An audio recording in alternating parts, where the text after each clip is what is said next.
ஃபயரோட கொத்துசை பார்த்தா சில கேள்வி எல்லாம் கேட்க போறோம். டிவி அப்டேட்ல வேணா பேஜ் ஒரு ஃபாலோ பண்ணிக்கீங்க. வீரமான ஆண்மகன் வெளியில வந்துட்டா போல ஃபயர் விடுங்கடா அப்படின்னு சொல்லிட்டு கொத்துஸ் தான் போயிட்டு வரவேற்று இருக்கீங்க. நான் உடனே ஒண்ணு கேட்கறேன், காலையில போய் சொல்லி குடிக்க போறாங்கன்னு சொல்லிட்டு கக்கூஸ்ல போய் உட்கார்ந்து இருந்தது.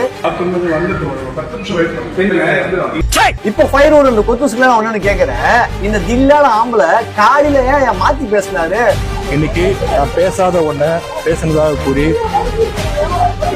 கட்காப்பி பேஸ்ட் பண்ணி பொய் செய்தியை பரப்பி படம் இருக்கேன் உடன் பிறந்தானே எங்க தண்ணி வருதோ இல்ல அங்க தண்ணி வரணும் அரெஸ்ட் பண்ணிட்டு போறாங்கன்னு சொல்லிட்டு அவ்வளவு பயத்துல நான் அப்படிலாம் பேசவே இல்லை, அது நான் இல்ல அப்படின்ற மாதிரி உருட்டு நியாயமே அதெல்லாம். நேஷனல் மீடியா வரைக்கும் காரி துப்பி அமிச்சிட்டாங்க உன்ன. இருந்தாலும் ஏதோ வீர சாகசம் பண்ணிட்டு ஜெயிலுக்கு போயிட்டு ஜெயிலும் போல விசாரணை போயிட்டு வெளியே வராங்க. ஏதோ ஃபயர் விடுங்க பொத்து செல்லாம் போய் வரவேற்று.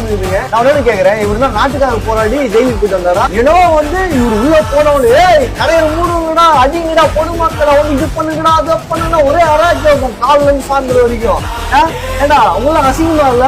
உங்களுக்கு ஓட்டு போடுற மக்கள்கிட்டே உங்களோட வெறுப்பெல்லாம் காட்டுறீங்களே. உங்களால விஜயநகர்லாம் காமிச்சிருக்கீங்க, ஆனா இப்போ ஓட்டு போடுற மக்கள் மேலே உங்களோட வெறுப்பெல்லாம் காமிச்சிருக்கீங்க.